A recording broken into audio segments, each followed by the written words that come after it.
வரம் கேட்டு வருகின்றேன் இறைவா, என் குரல் கேட்டு அருளாயோ தலைவா. வரம் கேட்டு வருகின்றேன் இறைவா, என் குரல் கேட்டு அருளாயோ தலைவா.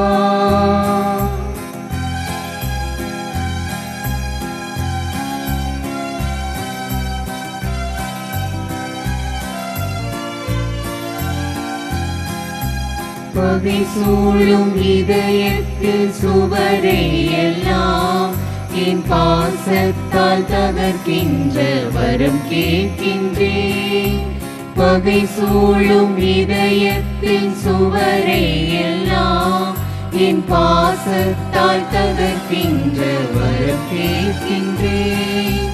புகை சூழ்ந்த இருள் வாழும் மனதில் எல்லாம், புகை சூழ்ந்த இருள் வாழும் மனதில் எல்லாம் உன் பெயர் சொல்லி ஒளியேற்ற உன்னை கேட்கின்றேன்.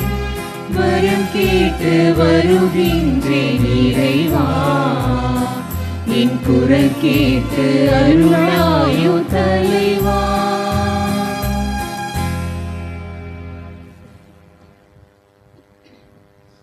தந்தை மகன் தூயாவியார் பெயராலே.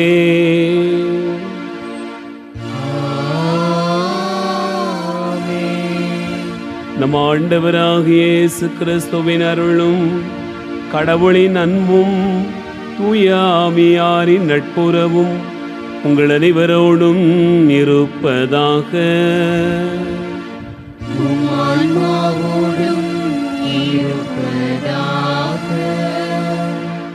ஆண்டவர் இயேசு கிறிஸ்துவில் அன்பு நிறைந்த சகோதர சகோதரிகளே, இன்று நம் அன்னையாம் திருச்சபை புனித ஹென்றி என்பவரை நினைவு கூர்ந்து ஜெபிக்கிறது. தன்னுடைய எளிய வாழ்வாலும் சாட்சிமிக்க செயல்களாலும் ஆண்டவருக்கு ஏற்புடையவராக வாழ்ந்த புனித ஹென்ரியை பின்பற்றி நாமும் இவ்வுலக கவலைகளிலிருந்து விடுபட்டு ஆண்டவருக்கு சார்ந்து வரக்கூடிய பிள்ளைகளாக வாழ வரம் கேட்டு இந்த பலியில் ஜெபிப்போம். இந்த திருப்பலியில் அலெக்சாண்டர், ஞானப்பு, அம்மாள், மரியநாயகம், ஐயா ஜெயம், பாத்திமா, ஜோசப், ரோஸ்மேரி ஆகியோருடைய ஆன்மாக்கள் இறைநிறுத்தி இளைப்பாறுதல் அடைய வேண்டுவோம். முன்னாள் பங்கு பேரவை உறுப்பினர் திரு ரத்தினராஜ் அவர்களுடைய ஆன்மா இறுத்தி இளைப்பாறுதல் அடைய வேண்டுவோம்.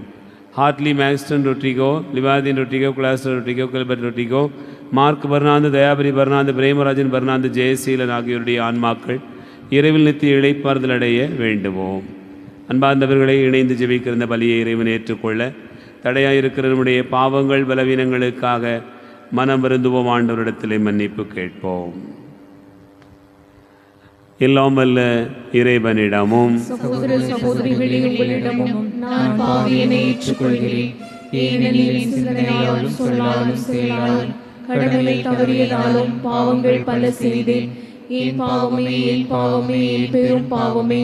ஆகையால் எப்பொழுதும் தனியான புனித மரியாதையும் வானதூதர் புனிதர் அனைவரையும் சகோதர சகோதரிகளே உங்களையும் நம் இறைவனாகிய ஆண்டவரிடம் எனக்காக வேண்டிக் கொள்ள மன்றாடுகிறேன்.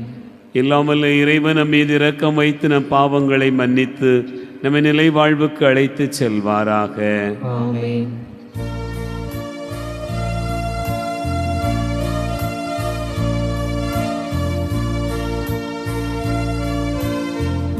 ஆண்டவரே இரக்கமாயிரும். ஆண்டவரே இரக்கமாயிரும். கிறிஸ்துவே இரக்கமாயிரும்.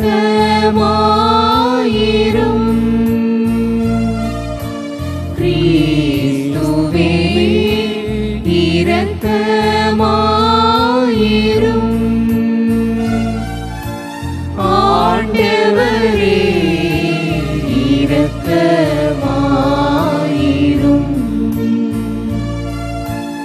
ஆண்டவரே இரக்கமாயிரும்.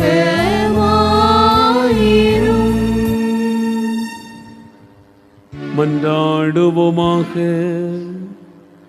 இறைவா உமது அருளை நிறைவாக பெற்றுக்கொண்ட புனித ஹென்ரியின் உள்ளத்தை இவ்வுலக ஆட்சி பற்றிய கவலைகளிலிருந்து விடுவித்து மேலுலகு சார்ந்தவற்றை வியத்தகு முறையில் ஆடச் செய்தீரே.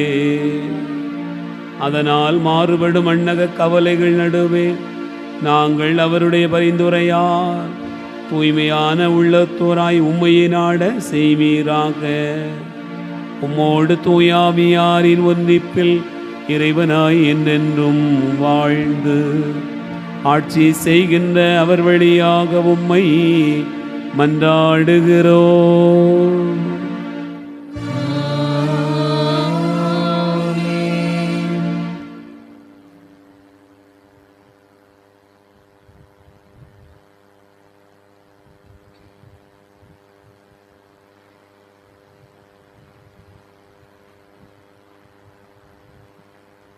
முதல் வாசகம்.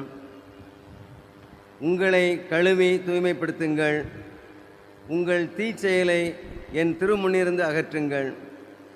இறைவாக்கினர் எஸ்ஐயா நூலிலிருந்து வாசகம்.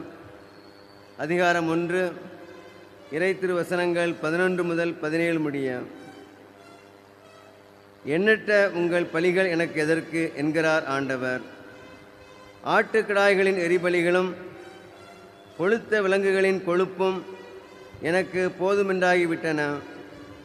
காளைகள், ஆட்டுக்குட்டிகள், வெள்ளாட்டு கிடாய்கள் இவற்றின் இரத்தத்திலும் எனக்கு நாட்டமில்லை.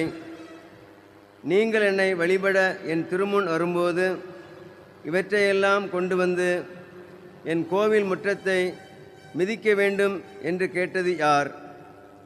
இனி காணிக்கைகளை வீணாக்க கொண்டு வர வேண்டாம்.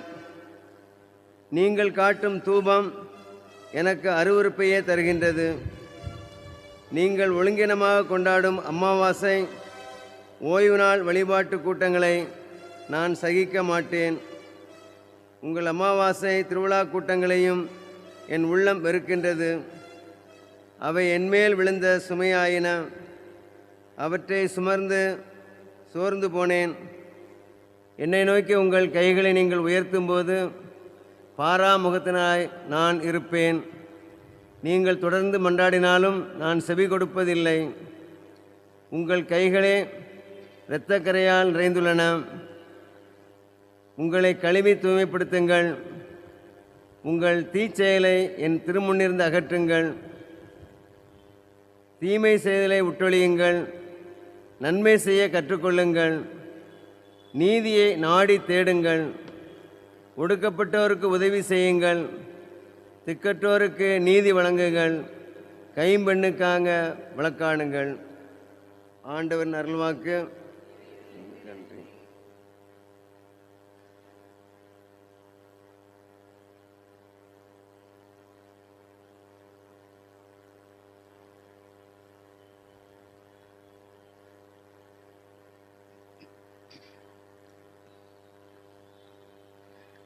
திருப்பாடல் 50. நாம் அனைவரும் இணைந்து பாட வேண்டிய பதிலுரை. தம் வழியை செம்மைப்படுத்துவோர் கடவுள் தரும் மீட்பை கண்டடைவர்.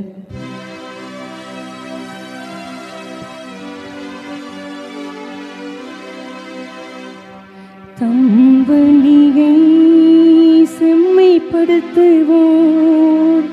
கடவுள் தரும் மீட்பை கண்டடைவர். வழியை செம்மைப்படுத்துவோர் கடவுள் தரும் மீட்பை கண்டடைவர். நீங்கள் கொண்டு வரும் பலிகளை முன்னிட்டு நான் உங்களை கண்டிக்கவில்லை. உங்கள் எரிபலிகள் இப்போதும் என் முன்னிலையில் உள்ளன. உங்கள் வீட்டின் காளைகளையோ உங்கள் தொழுவத்தின் ஆட்டுக்கிடாய்களையோ நான் ஏற்றுக்கொள்வதில்லை. தம் வழியை செம்மைப்படுத்துவோர் கடவுள் தரும் மீட்பை கண்ட கண்டடைவர். என் விதிமுறைகளை ஓதுவதற்கு உங்களுக்கு என்ன தகுதி? என் உடன்படிக்கை பற்றி பேசுவதற்கு உங்களுக்கு என்ன அருகதை? நீங்களோ ஒழுங்குமுறையை வெறுக்கின்றீர்கள். என் கட்டளைகளை தூக்கி எறிந்து விடுகின்றீர்கள். தம் வழியை செம்மைப்படுத்துவோர் கடவுள் தரும் மீட்பை கண்டடைவர். இவ்வாறெல்லாம் நீங்கள் செய்தும் நான் மௌனமாயிருந்தேன். நானும் உங்களை போன்றவர் என எண்ணிக்கொண்டீர்கள். ஆனால் இப்பொழுது உங்களை கண்டிக்கின்றேன். உங்கள் குற்றங்களை உங்கள் கண்முன் ஒவ்வொன்றாய் எடுத்துரைக்கின்றேன். நன்றி வழி செலுத்துவோம், என்னை மேன்மைப்படுத்துவர். தம் வழியை செம்மைப்படுத்துவோர் கடவுளாம் நான் அருளும் மீட்பை கண்டடைவர். தம் வழியை செம்மைப்படுத்துவோர் கடவுள் தரும் மீட்பை கண்டடைவர். தம் வழியை செம்மைப்படுத்துவோர் கடவுள் தரும் மீட்பை கண்டடைவர்.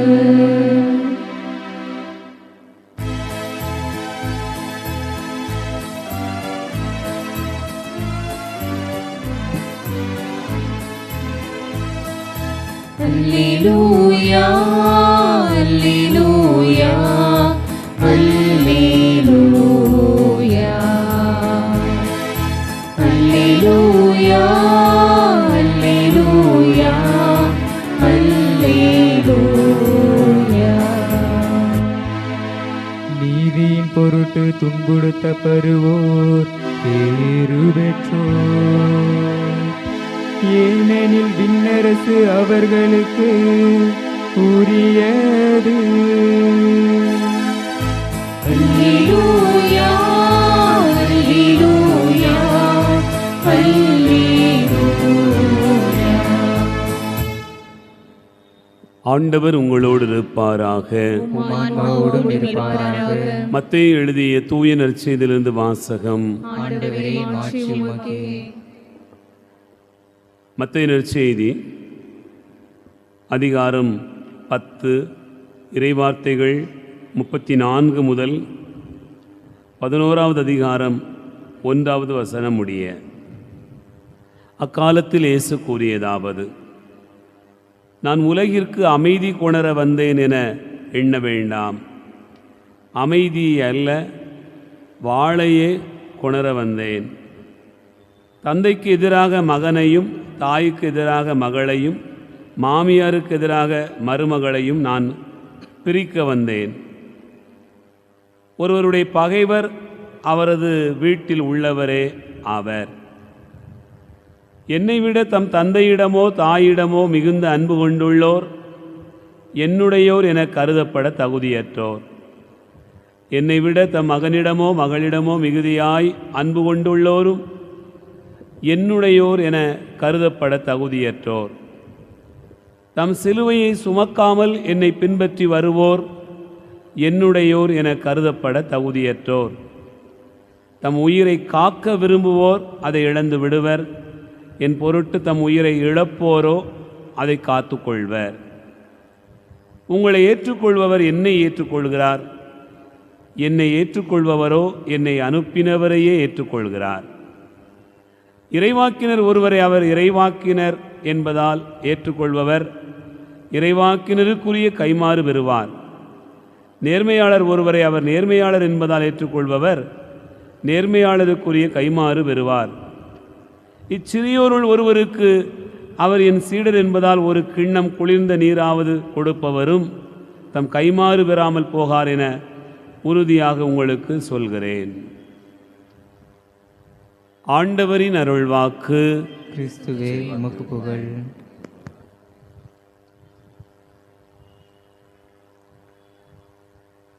ஆண்டவர் இயேசு கிறிஸ்துவில் அன்பு நிறைந்த சகோதரர்களே, சகோதரிகளே, நண்பர் என்பவர் யார்? துரோகி என்பவர் யார்? பகைவர் என்பவர் யார்? இந்த மூன்றையும் குறித்து நமக்கு தெரிந்திருக்கிறது. நாம் என்ன விரும்புகிறோமோ அதை பற்றி அறிந்தவரும், நமக்கு எது நலமானதோ சரியானதோ அல்லது நம்மிடத்தில் இருக்கக்கூடிய குறைகளையும் துணிந்து சுட்டி காட்டுகிறவர் தான் நண்பர் என்பதை நாம் அறிவோம். துரோகி என்பவர் யார்? அவர் நம் கூடவே இருப்பார், நமக்கு தெரியாமலே இருப்பார். நம்மை எதற்காக நமக்கு எதிராக செயல்படுகிறார் என்று கூற நம்மால் கூறிட முடியாது. இயேசுவோடு இருந்தார், ஆனால் எந்த குறையும் இயேசுவை குறித்து சொன்னதில்லை. ஆனாலும் யூதாஸ் துரோகியாக மாறினார் என்று நாம் பார்க்கிறோம். பகைவர் என்பவர் யார்? அன்பர்களே, நம்முடைய வாழ்க்கையில் எப்போதுமே பகைவர் என்று சொன்னால் கொஞ்சம் தூரமாக இருக்கிறவர் என்று நாம் நினைக்கிறோம்.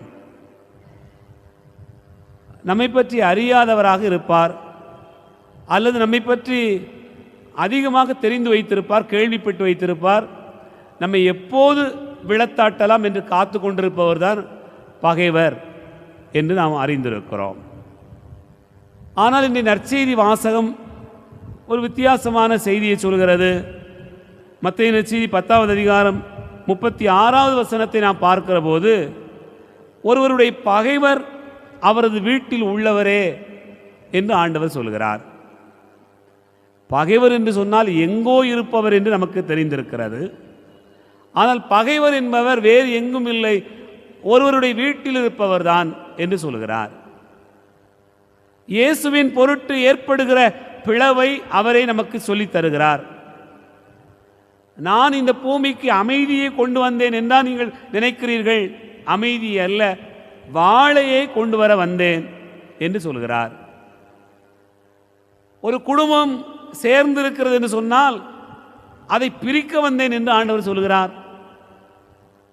அன்பார்ந்தவர்களே, ஒருவருக்கு பகைவரை வேறு எங்கேயும் நான் ஏற்படுத்தவில்லை, வீட்டில் தான் ஏற்படுத்துகிறேன் என்பது போல ஆண்டவருடைய வார்த்தை அமைந்திருக்கிறதே. இதை எப்படி புரிந்து கொள்வது? 3 நிலைகளில் நாம் நினைத்து பார்க்கலாம். முதல் நிலை, ஒருவருக்கு பகைவர் அவருடைய வீட்டில் இருக்கக்கூடிய உறவுகள் தான் என்பதை ஆண்டவர் சொல்கிறார். இது எப்படி சாத்தியமாகிறது?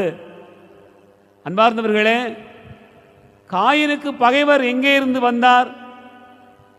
அவர் உடன் பிறந்த சகோதரனே பகைவனாக தெரிகிறான். ஆபேல் கொடூரமான முறையில் கொலை செய்யப்படுவதை பார்க்கிறோம். யோசேப்புக்கு பகைவர் எங்கே இருந்து வந்தார்? அவருடைய வீட்டிலிருந்து தான் வருகிறார்கள். பொறாமை, வெறுப்பு, இப்படி அந்த பொறாமையினாலும் பகைமை வளர்ந்து அது கொலையில் போய் விடுகிறது, அல்லது கண்காணாத தேசத்திற்கு அனுப்பி வைக்கிற அளவுக்கு மாறிவிடுகிறது. இது எதனால் ஏற்படுகிறது? அன்பார்ந்தவர்களே, ஆண்டவரே சொல்கிறார், என் பெயரின் பொருட்டு இது நடக்கும்.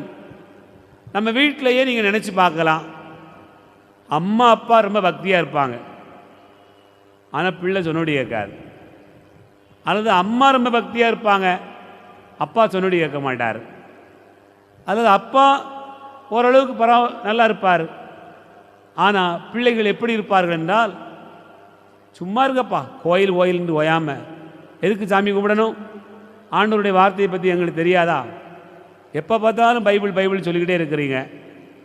இங்கேயே பிளவு வந்து விட்டது இயேசுவின் பெயரால். இயேசுவை ஏற்றுக்கொள்கிறவர் இருவர் இருக்கிறார்கள், இருவர் ஏற்றுக்கொள்ளாதவராக இருக்கிறார். ஒரு குடும்பத்தினுடைய பகைவர் வேறு எங்கேயும் இல்லை, அங்கே வீட்டிலிருந்தே உருவாகிறார்கள். இயேசுவை குறித்து ஏற்றுக்கொண்டவர்கள் ஒரு புறம், ஏற்காதவர்கள் ஒரு புறம், அதுதான் பகையாக மாறிவிடுகிறார். ஆகவே கோவிலுக்கு போகிறவர்கள் நல்லவர்கள் இல்லை என்று கோயிலுக்கு போகாதவர்கள் நினைக்கிறார்கள். கோயிலுக்கு வரக்கூடியவர்கள் நாம் இவ்வளவு ஆண்டவரை தேடுகிறோமே, நம் பிள்ளைகள் தேடாமல் இருக்கிறார்களே என்கிற ஏக்கத்திலே அவர்களும் கடந்து போவதை பார்க்கிறோம். ஆகவே இயேசுவை குறித்து பகை என்பது வீட்டிலேயே வந்து விடுகிறது. இரண்டாவது பகை ஆண்டவர் என்ன சொல்லுகிறார்? ஒருவருடைய பகைவர் அவருடைய வீட்டிலிருந்து தான் வருகிறார். வீடு என்பதை நாம் எப்படி பார்க்கிறோம்? ஒரு மனிதனுடைய உள்ளம் என்று பார்க்கிறோம். பகை என்பது ஒரு மனிதனுடைய உள்ளத்திலிருந்து தான் வருகிறது. ஒருவர் உண்ணுகிற போது நல்லதை உண்ணுகிறார், ஆனால் வெளியே கழிந்து போகிற போது அது தீயதாய் கழிந்து போகிறது. அதுபோல ஒரு மனிதனுடைய உள்ளத்திலிருந்து தான் எல்லா தீமைகளையும் பிறப்பெடுக்கிறது. மத்தேயு நற்செய்தி 15வது அதிகாரம் 19வது வசனம் இதை மிக ஆழமாக நமக்கு கற்றுத்தருகிறது. பாருங்கள், 17லிருந்து நீங்கள் வாசிக்கலாம். வாயினுள் செல்வது அனைத்தும் வயிற்றினுடைய சென்று கழிப்பிடத்தில் வெளியேற்றப்படும் என தெரியாதா? வாயினின்று வெளிவருபவை உள்ளத்திலிருந்து வருகின்றன, அவையே மனிதரை தீட்டுப்படுத்துகின்றன. ஏனெனில் கொலை, விபச்சாரம், பரத்தமை, களவு, பொய்ச்சான்று, பழிப்புரை ஆகியவற்றை செய்ய தூண்டும் தீய எண்ணங்கள் உள்ளத்திலிருந்து தான் வெளிவருகின்றன. இவைதான் மனிதனை தீட்டுப்படுத்துகின்றன என்று ஆண்டவர் சொல்கிறார். என் அன்பார்ந்தவர்களே, ஒருவருடைய பகைவர் என்பவர் அவருடைய உள்ளத்தில் எழுகிற தீய எண்ணங்கள் தான். முதலில் பகைவர் என்பவர் உறவுகளுக்கிடையிலே இயேசுவை குறித்து விவாதங்கள் வருகிற போது பகைவராய் மாறுதல். நிறைய வீடுகளில் சொந்த பந்தங்களில் நீங்கள் கேள்விப்பட்டிருக்கலாம், பார்த்துருக்கலாம். ஒருத்தர் கத்தோலிக்க திருச்சபையில் இருப்பார், இன்னொரு திருச்சபையில் இருப்பார். அல்லது கத்தோலிக்க திருச்சபையில் இவர்கள் ஈடுபாடு கொண்டவர்களாக இருப்பார், அவர் வேறு மதத்தைச் சேர்ந்தவராக இருப்பார். ஆண்டவரை குறித்து அப்படி உறவு பிளவுகள் ஏற்படுகிறது. இங்கே மனிதனுடைய உள்ளமே தீய எண்ணங்களால் பகைவராய் மாறி நிற்கிறது. மூன்றாவது பகை என்பது யார்? அந்த நாட்டைச் சேர்ந்த மக்கள், இனத்தைச் சேர்ந்த மக்கள், ஒரு தெருவில் வாழுகிறவர்கள், ஒரு ஊரில் வாழுகிறவர்களே ஒருவருக்கொருவர் பகையாய் மாறியிருத்தல். ஆண்டவர் இயேசுவை குறித்து சொன்னார்கள், இவர் தச்சர் மகன் அல்லவா, அவரை பற்றி நமக்கு தெரியும் அல்லவா என்று சொன்னார்கள். பவுலை குறித்து அவருடைய போதனைகளை குறித்து சொல்லுகிற போது அவருடைய ஆளை, அவருடைய உருவத்தை குறித்து சொன்னார்கள். ஆள் இவ்வளோ உயரம் தானே இருக்கிறார், உலக்கு உயரம் இருந்துக்கிட்டு அவருக்கு ஏன் இவ்வளோ பெரிய பேச்சு என்று பவுலுடைய உயரத்தை குறித்து கூட அவருடைய நற்செய்தி என்பதை விடவும் அவருடைய உயரத்தை குறித்து பேசினார்கள். அதுபோலவே நீங்கள் பார்த்தீர்கள் என்று சொன்னால் நிறைய இடங்களிலே பகை வளர்ந்து கொண்டே இருந்திருக்கிறார். தாவீதுக்கும் சவுலுக்கும் வரக்கூடிய அந்த பகையை நீங்கள் பார்த்தீர்கள் என்று சொன்னால் ஒரே நாட்டிற்குள்ளாக, ஒரே இனத்திற்குள்ளாக, சகோதரர்களாக வாழுகிறவர்களுக்குள்ளாகவே அந்த பகை வளர்ந்திருப்பதை பார்க்கிறோம். அது கடவுள் பிள்ளை ஒருபுறம், கடவுளை ஏற்று மறுக்கிற பிள்ளைகள் ஒருபுறம், அப்படித்தான் நடக்கிறது. இயேசுவை ஏற்றுக்கொண்டவர்கள், அவருடைய வழிகளில் வாழ்ந்தவர்கள், அவரை ஏற்றுக்கொள்ளாதவர்கள், இப்படியாக பகைவர் என்பவர் வேறு எங்கும் இல்லை, நம்மை சுற்றியே இருக்கிறார். ஆகவேதான் ஆண்டவர் இதை குறித்து மிக கவனமாக இருக்க வேண்டும். எப்படி கவனமாக இருக்க வேண்டுமா? முதல் வாசகம் எசாயா புத்தகம் 1 அதிகாரம் நமக்கு சொல்கிறது, நீங்கள் நிறைய விழாக்கள் கொண்டாடி என்ன பயன்? நீங்கள் நிறைய காணிக்கைகள் கொடுத்து என்ன பயன்? நீங்கள் இவ்வளவும் செய்து உங்களுடைய உள்ளத்தில் மாற்றம் ஏற்படவில்லை என்று சொன்னால், உங்களுடைய தீய எண்ணங்களை மாற்றிக்கொள்ளவில்லை என்று சொன்னால், நீங்கள் எனக்குரியவர்களே அல்ல என்று ஆண்டவர் சொல்கிறார். அன்பார்ந்தவர்களே, ஆண்டவருக்குரிய பிள்ளைகளாக வாழணும்னு சொன்னால் நம்மில் இருக்கக்கூடிய இந்த பகைமையை நாம் அறிய வேண்டும், அகற்ற வேண்டும். அதைத்தான் வாசகங்கள் நமக்கு கற்றுத்தருகிறது. சிந்திப்போம். ஆமென்.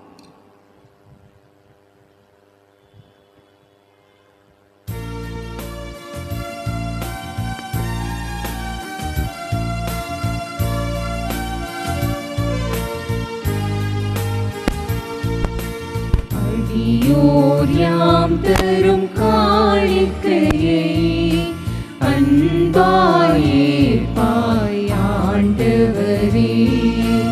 அடியோர் யாம் தரும் காணிக்கையை அன்பாயேற்பாய் ஆண்டவரே.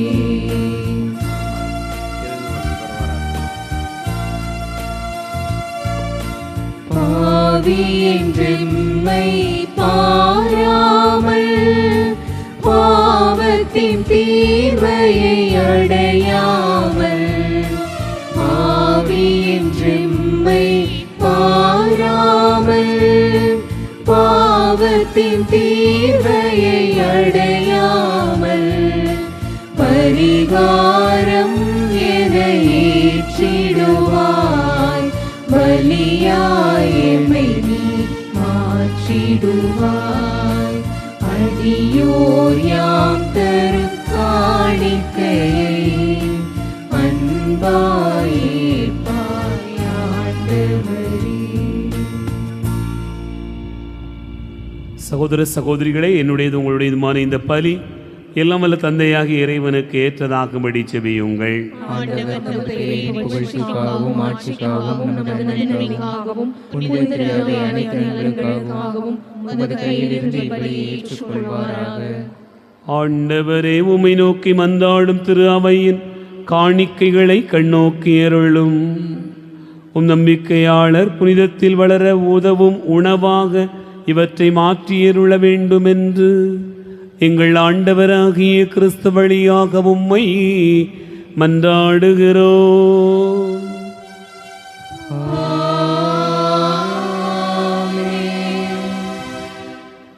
ஆண்டவர் உங்களோடு இருப்பாராக. இதயங்களை மேலே எழுப்புங்கள். நம் இறைவனாகிய ஆண்டவருக்கு நன்றி கூறுவோம். ஆண்டவரே, தூயவரான தந்தையே, என்று வாழும் எல்லாம் வல்ல இறைவா,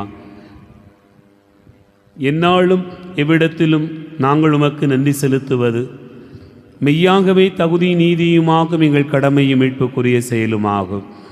ஏனெனில் எங்கள் புகழுரை உமக்கு தேவையென்று, ஆயினும் நாங்கள் உமக்கு நன்றி செலுத்துவது உமது அருட்கொடையாலேயே.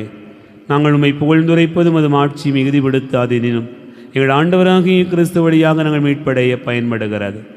ஆகவே வானகடிகளோடு ஒன்று சேர்ந்து நாங்கள் உம்மை புகழ்ந்து முடிவின்றி சொல்வதாவது: தூயவர் தூயவர் தூயவர், வான்படைகளின் கடவுளாம் ஆண்டவர். விண்ணகமும் மண்டலமும் உமது மாட்சியால் நிறைந்துள்ளன. உன்னதங்களிலே ஓசன்னா. ஆண்டவர் பெயரால் வருகிறவர் ஆசி பெற்றவர். உன்னதங்களிலே ஓசன்னா. ஆண்டவரே, நீர் மெய்யாகவே தூயவர், தூய்மை அனைத்துக்கும் ஊற்று.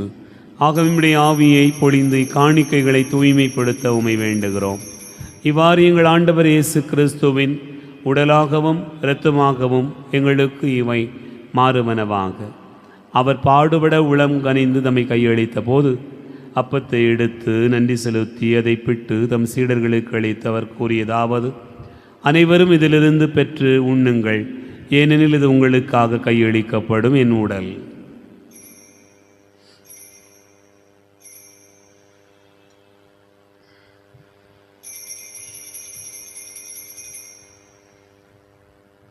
அவண்ணமே இரவு விருந்தை அருந்திய பின் கிண்ணத்தை எடுத்து மீண்டும் உமக்கு நன்றி கூறி தம் சீடர்களுக்கு அளித்தவர் கூறியதாவது: அனைவரும் இதிலிருந்து பெற்று பருகுங்கள், ஏனெனில் இது புதிய நிலையான உடன்படிக்கைக்குரிய இரத்தத்தின் கிண்ணம். இது பாவ மன்னிப்புக்கென்று உங்களுக்காகவும் பலருக்காகவும் சிந்தப்படும். இதை நினைவாகச் செய்யுங்கள்.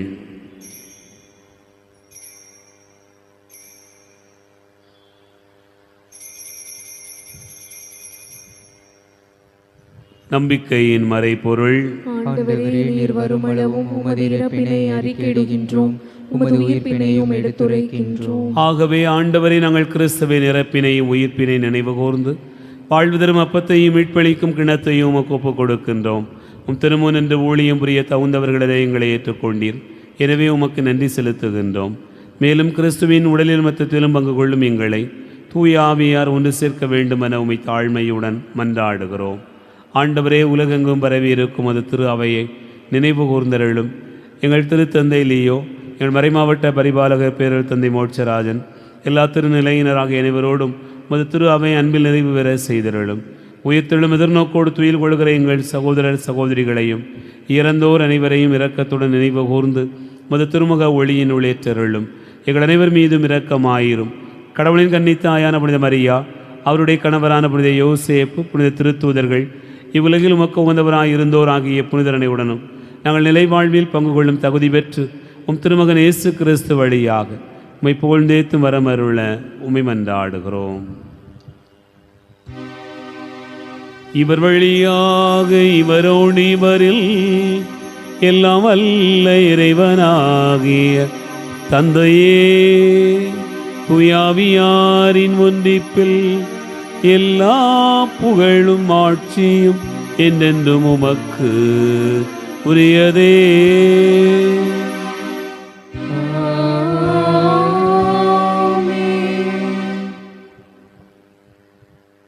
நம் ஆண்டவர் இயேசு கிறிஸ்து கற்றுக் கொடுத்தவாறு விண்ணக தந்தையை நோக்கி ஜெபிப்போம். விண்ணுலகில் இருக்கின்ற எங்கள் தந்தையே, உமது பெயர் தூயது என போற்றப் பெறுக. உமது ஆட்சி வருக. உமது திருவுளம் விண்ணுலகில் நிறைவேறுவது போல மண்ணுலகிலும் நிறைவேறுக. எங்கள் அன்றாட உணவை இன்று எங்களுக்கு தாரும். எங்களுக்கு எதிராக குற்றம் செய்வோரை நாங்கள் மன்னிப்பது போல எங்கள் குற்றங்களை மன்னியும். எங்களை சோதனைக்கு உட்படுத்தாதையும் தீமையிலிருந்து எங்களை விடுவித்தருளும். ஆண்டவரே, தீமை அனைத்திலிருந்தும் எங்களை விடுவித்து எங்கள் வாழ்நாளில் அமைதியை கனிவுடன் அருள உம்மை மன்றாடுகிறோம். முதிரக்கத்தின் உதவியால் நாங்கள் பாவத்திலிருந்து எப்போதும் விடுதலை பெற்று யாதொரு கலக்கமும் இன்றி நலமாயிருப்போமாக. நாங்கள் எதிர்நோக்கி இருக்கும் பேரின்பத்துக்காகவும் மீட்பராகிய இயேசு கிறிஸ்துவின் வருகைக்காகவும் காத்திருக்கின்றோம். ஆண்டவரே இயேசு கிறிஸ்துவை அமைதியை உங்களுக்கு விட்டுச் செல்கிறேன், என் அமைதியையே உங்களுக்கு தருகிறேன் என்றும் திருத்தூதர்களுக்கு மொழிந்தீரே. எங்கள் பாவங்களை பாராமல் முது திரு அவை நம்பிக்கையை கண்ணோக்கி முது திருவுளத்திற்கு ஏற்பதற்கு அமைதியும் ஒற்றுமையும் அளித்தருள்வீராக. என்னென்று வாழ்ந்து ஆட்சி செய்கின்றவர் நீரே. ஆண்டவருடைய அமைதி உங்களுடன் இருப்பதாக. ஒருவருக்கொருவர் அமைதியை பகிர்ந்து மகிழ்வோம். உலகின் பாவங்களை போக்கும் இறைவனின் செம்மறியே, எங்கள் மேல் இரக்கமாயிரும். உலகின் பாவங்களை போக்கும் இறைவனின் செம்மறியே, எங்கள் மேல் இரக்கமாயிரும். உலகின் பாவங்களை போக்கும் இறைவனின் செம்மறியே, எங்களுக்கு அமைதியை அளித்தருளும்.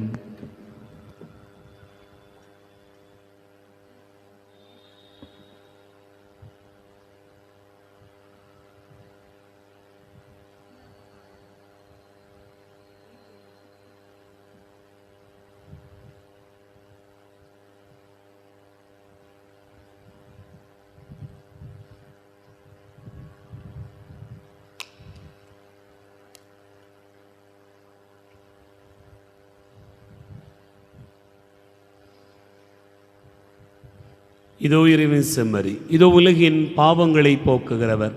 செம்மறியின் விருந்துக்கு அழைக்க பெற்றோர் பேறு பெற்றோர்.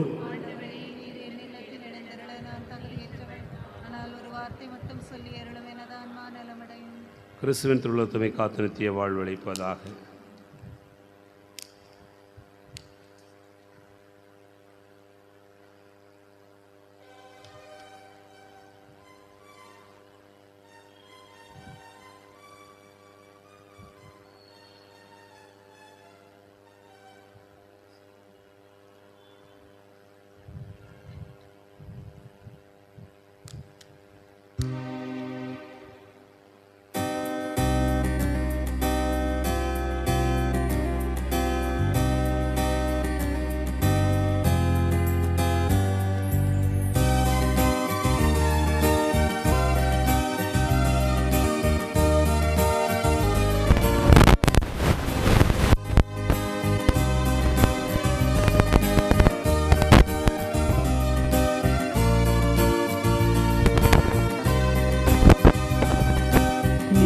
பொழுதேனும் என்னை பிரியாமல் காக்கும் தீவனாக,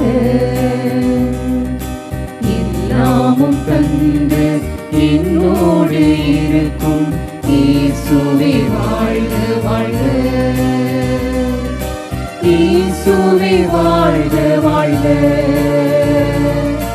இயேசுவே வாழ்க வாழ்க.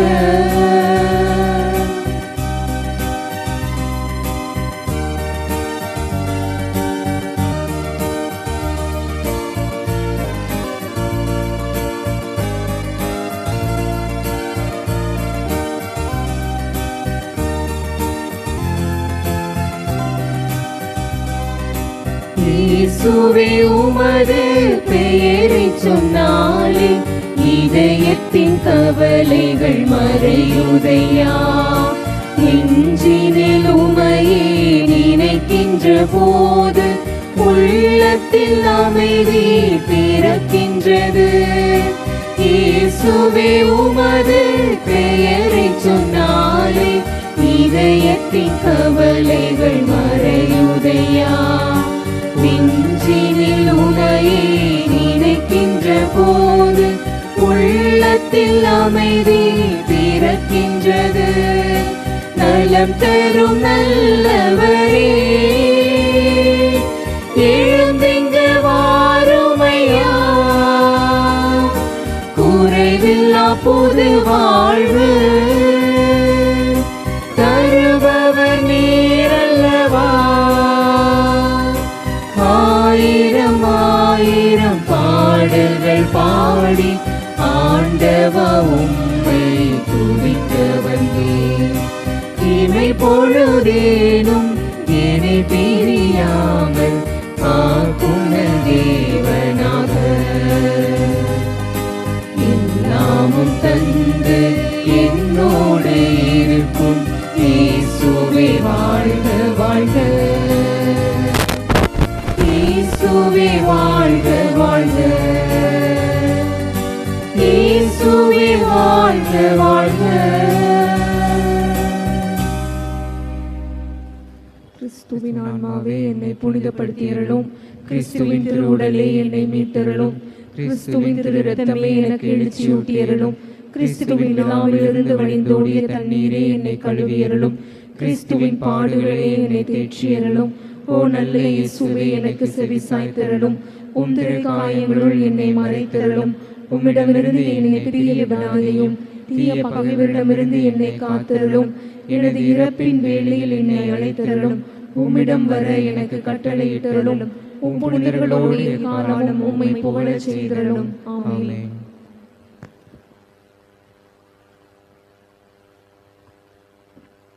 இறையடியார் பீட்டர் பரதேசியை திரு அவை புனிதர் என்று அறிவிக்க ஜெபம். எல்லாம் வல்ல இறைவா, மனிதரை புனிதராக்க உம் திருமகன் வழியாக இவ்வுலகில் உமது திரு அவையை நிறுவினீர். திரு அவையின் சிறப்புமிக்க உறுப்பினர்களாக காலந்தோறும் நாடுகள் தோறும் புனிதர்களை தோன்றச் செய்தீர். கிறிஸ்துவை பின்பற்றி ஏழ்மையை கடைப்பிடித்த புனித பிரான்சிஸ் அசிசியாரின் வழித்தோன்றலாக பீட்டர் பரதேசி எங்கள் நாட்டில் தன் உடைமைகளை எல்லாம் ஏழைகளுக்கு ஈந்து உலக ஆடம்பரங்களையும் பதவிகளையும் உதறி தள்ளிவிட்டு ஊர் ஊராய் அலைந்து திரிந்து நற்செய்தியை அறிவித்தார். பீட்டர் பரதேசியார் மூலம் பல நன்மைகளை பெற்றமைக்காக நன்றி கூறுகிறோம். பொருளாசைக்கு அடிமையாகாமல் அவரை போன்று நற்செய்தி விழுமியங்களை பின்பற்ற அருள் தாரும். மேலும் உமது திரு அவை விரைவில் உமது அடியார் அவரை புனிதராக அறிவிக்க வேண்டுமென்று எங்கள் ஆண்டவராகிய இயேசு கிறிஸ்து வழியாக இறைவா உம்மை தாழ்மையுடன் மன்றாடுகிறோம். ஆமேன். மன்றாடுவோமாக. எல்லாம் வல்ல இறைவா, உம்முடைய அருள் கொடைகளை பெற்றுக்கொண்ட நாங்கள் உம்மை வேண்டுகின்றோம். இவ்வாறு மறை நிகழ்வுகளில் நாங்கள் அடிக்கடி பங்கேற்பதால் அவற்றின் மீட்பளிக்கும் பயன் எங்களில் வளரச் செய்ய வேண்டுமென்று எங்கள் ஆண்டவராகிய கிறிஸ்து வழியாக உம்மை மன்றாடுகிறோம். ஆண்டவர் உங்களோடு இருப்பாராக. இருப்பாராக. எல்லாம் வல்ல இறைவன் தந்தை மகன் தூயாவியா உங்களை ஆசீர்வதிப்பாராக.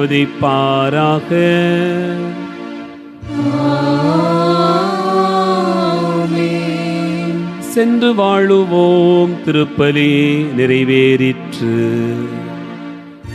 இறைவனுக்கு